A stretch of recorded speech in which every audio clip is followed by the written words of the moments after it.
दोस्तों, आज मैं आपके लिए एक बहुत ही अच्छी कहानी लेकर आई हूँ। तो प्लीज़ आप सभी कहानी के अंत तक बने रहिए। तो शुरू करते हैं। 5 नवंबर 2023 की बात है, जब मैं ग्वालियर से इंदौर अपने घर जा रही थी। ग्वालियर में मेरी एक गवर्नमेंट नौकरी थी और इंदौर में मेरा अपना घर था।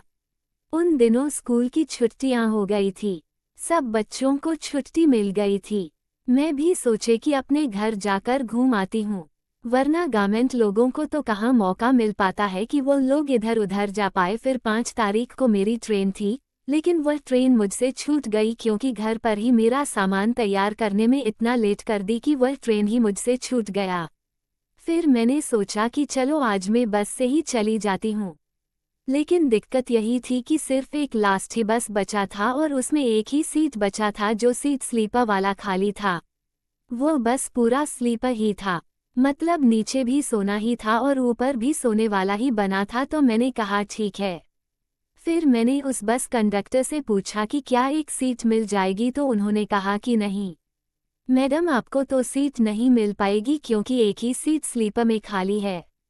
उसमें एक आदमी भी है, तो क्या आप एडजस्ट कर पाएंगे? तो फिर आप चल सकती हैं, नहीं तो फिर आपको सीट नहीं मिल पाएगा क्योंकि ऑलरेडी सब सीट बुक हो चुका है। तो फिर मैं 5 मिनट बाद सोचने के बाद बोली कि कोई बात नहीं है, ठीक है, मुझे वही सीट दे दीजिए, मैं एडजस्ट कर लूंगी। मुझे पता नहीं था कि वो आदमी कैसा है और कौन है जो मेरे साथ सफ़र करने वाला है। अभी मैं ये सब बातें सोच रही थी, लेकिन मुझे क्या पता था कि बाद में मेरे साथ रात में दोस्तों मेरे मन में अजीब अजीब ख्याल आ रहे थे। लेकिन मैं ये सब को भूलकर हिम्मत करके बस में जाकर अपनी सीट पर लेट गई थी। मैंने देखा कि बगल में तो एक बैग रखा है, लेकिन वह आदमी नहीं है। फिर मैंने एक खिड़की से बाहर देख तो शायद वह आदमी ही ऊपर आ रहा था। वह देखने में बिल्कुल से 32 साल का ही लग रहा था, मतलब वह आदमी नहीं, अभी जवान लड़का जैसा ही था। मैंने सोचा कि अच्छा चलो ठीक है, यह कोई अंकल अंकल नहीं है, नहीं तो रास्ता एकदम बोर कर देते हैं। उसके बाद वह लड़का आया, जीन्स और शर्ट पहना हुआ था। फिर उसे मैंने देखा कि वह स्लीपर बस में ही अपने कपड़े चेंज करने लगा। उसने जीन्स चेंज करके लोअर पहन लिया और फिर वह आकर लेट गया। उन्होंने कहा कि मैडम आप मेरी सीट पर। मैंने कहा कि मुझे भी ये सीट मिली है।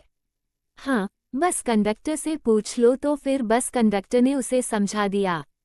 वह बोला कि अच्छा ठीक है, मुझे तो कोई दिक्कत नहीं है, अगर मैडम कंफर्टेबल है तो मैं तो बिल्कुल ठीक हूँ। अब सफ़र शुरू हो गया था और जब मैं उसे देखी तो वह गाना गाने लगा, क्योंकि वह ब्लूटूथ लगाकर गाना सुन रहा था। फिर उसके बाद धीरे धीरे समय बीता और करीब 10 मिनट बाद बस चल दिया और फिर तेज रफ्तार पर पकड़ लिया। अब स्लीपर बस में तो ज़्यादा जगह होती नहीं, तो लोग होते हैं, दोनों आपस में टच हो रहे होते। लेकिन अब हम दोनों के बीच अभी तक ऐसी कोई बात नहीं हुई थी जिसे कोई गलत समझ सके। लेकिन फिर मैंने देखा कि वह आदमी जैसे ही रात होता जा रहा था, बाद में धीरे धीरे मेरे पास आता जा रहा था। मुझे पहले तो अजीब लगा, लेकिन मैं चुप रही। फिर मैंने सोचा कि यह क्या हो गया, कहीं ये मेरे साथ कुछ गलत तो नहीं करने वाला है। मेरे मन में बहुत सारे ख्याल आने लगे और फिर मैं सोचने लगी कि अब तो मैं इसको 1-2 थप्पड़ मार ही दूंगी, अगर इसने थोड़ी सी भी और बदतमीजी की। फिर मैंने देखा कि 5 मिनट बाद मेरे थोड़े और करीब आने लगा। तो मैंने कहा कि तुम पागल हो क्या? तुम्हारे घर में माँ बहन नहीं है क्या? तुम अच्छे से सो नहीं सकते? तुम अपनी माँ के साथ भी ऐसे ही सोते हो क्या? तो उसने कहा मैडम आप मुझे गलत समझ रही है, मेरी माँ इस दुनिया में अब नहीं सही। मैं जैसे कंफर्टेबल फील करता हूँ वैसे ही सोता हूँ, और अगर मैं नीचे गिर गया तो क्या आप मेरे इलाज करवाएगी? मैंने कहा कि अच्छा, तो फिर तुम कोने के साइड सो जाओ, मैं भी सो जाती हूँ। तो उसने कहा ठीक है, आप सो जाए। इतना बोलकर वो कोने की साइड सो गया और मैं जो किनारे सोई, तो जब भी बस चलता तो मैं खिसक रही थी। फिर उसने कहा कि मैडम देखिए, बात यही होती है, अगर कोई लड़की कुछ गलत कर दे तो वह समाज उसकी कोई गलती नहीं मानता, लेकिन अगर कोई लड़का और अगर किसी लड़की को कुछ भी गलत कर दे तो सब लोग उसे मारने पीटने लग जाते हैं। लेकिन जरूरी नहीं कि हर लड़का गलत हो। वह बोल तो ऐसे रहा था जैसे कि वो कितना अच्छा लड़का है, लेकिन मुझे क्या पता था उसके दिल में क्या छुपा हुआ है। धीरे धीरे जैसे ही बस आगे जाता रहा था और फिर एक बस स्टॉप आया। फिर वहां पर और लोग बस में चढ़े। आपस में बहुत किचपिच हो गया था। मतलब बहुत सारे लोग थे और बस अपनी रफ्तार पर चल रही थी। सब अपने अपने उसमें सो रहे थे और बीच में जो रास्ता आने जाने का होता है उसमें तो लोग बहुत सारे लोग खड़े थे, क्योंकि जैसे ही बस रुका बहुत सारे लोग चढ़ गए थे। फिर मैंने देखा कि वह लड़का धीरे धीरे मेरे गले के पास हाथ डाला, तो फिर उसे मैंने कहा, क्या है, तुम्हें कोई दिक्कत है? तुम्हारी मुझे तो कुछ समझ ही नहीं आ रहा है। फिर मैं तुरंत बस कंडक्टर को बुलाई। बस कंडक्टर ने कहा कि मैडम, अरे आपके तो गले के पास कुछ लगा हुआ है। तभी मैंने देखा कि पता नहीं कब उन दोनों ने मिलकर मेरी सोने की चैन चुरा लिया और मैं तो उनको देखते ही रह गई। मैं सोचा कि अब मैं क्या करूं। फिर मैं जोर से चिल्ला कर बोली, मैं तो सोने का चेन पहनी हुई थी और इस लड़के ने मेरी सोने की चैन चुरा ली। क्या किसी ने मेरे गले में हाथ डाला हुआ था? जैसे ही मैं इतना बोली सब लोग उसे पीछे मुड़ मुड़ कर देखने लगे।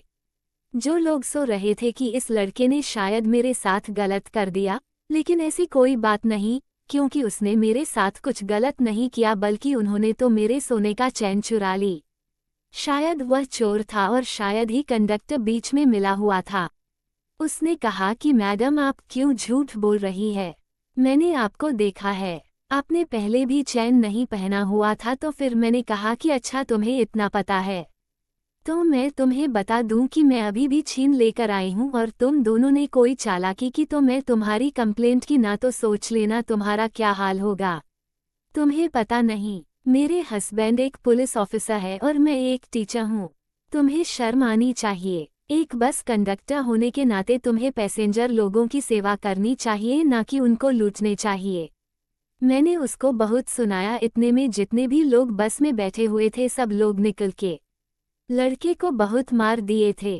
थोड़ी देर बाद जब उसने चेक किया तो उसके जेब में सोने की चैन मिली और फिर मैंने लेकर कहा कि मुझे अब इनके साथ इस बस में नहीं जाना। मैं वहीं उतर गई, लेकिन जैसे ही मैं उतर रही थी मुझे मेरे अंदर बहुत डर लग रहा था कि क्या पता क्या होगा, क्योंकि रात बहुत थी और मैं अकेली लड़की सुनसान रास्ते में कैसे चलूंगी। मैंने हिम्मत तो कर लिया, लेकिन मैं अंदर से बहुत डरी हुई थी। जैसे ही मैं उतरी तो मैंने देखा कि बस में जितनी भी सवारी थी वह सब भी उतर गए और बस कंडक्टर से अपना पैसा लेकर, और सब लोग मेरे साथ खड़े थे। तभी बस वाले ने माफ़ी मांगी और कहा कि मुझे माफ़ कर दीजिए, आप प्लीज़ चलिए, आपकी वजह से देखिए सब लोग उतर गए बस से। मैंने कहा कि मैं तो इस बस में कभी नहीं जाऊंगी, लेकिन मैं इन सब लोगों की वजह से जा रही हूँ, जो लोग मेरे साथ खड़े हैं, क्योंकि इन्हें भी अपने अपने मंजिल पर पहुंचना है और मुझे भी इंदौर जाना है, तो फिर इसीलिए बस इस बार बैठ रही हूँ। आगे से हमेशा किसी भी लड़कियों को अपनी बहन और अपनी माँ की नज़रों से देखना, यह नहीं कि किसी का कुछ चुरा लो तो किसी की कुछ चोरी कर लो। चोरी और बदमाशी, यह सब की माफ़ी कभी नहीं मिलती।